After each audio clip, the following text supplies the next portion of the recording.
Group from the Tibet in the trade, let's appreciate them, uphold that spirit. I appreciate you. Let us appreciate the principals who are here. Ebukanga is here.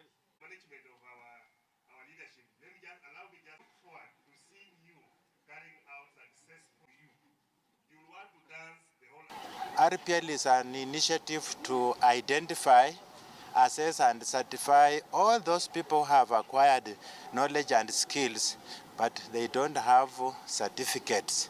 And we have so many of such people in our country. This is something that is really going to make a lot of impact to the country because we have people who have immense knowledge in various fields, but they are not certified. They have not been given certificates. But with these certificates, like Director said, they'll be able to be now competitive. They'll be able to get government jobs. They'll also be able to take care of their family. After this training, we want to partner with the county government so that we can also capacity build the trainers from that department.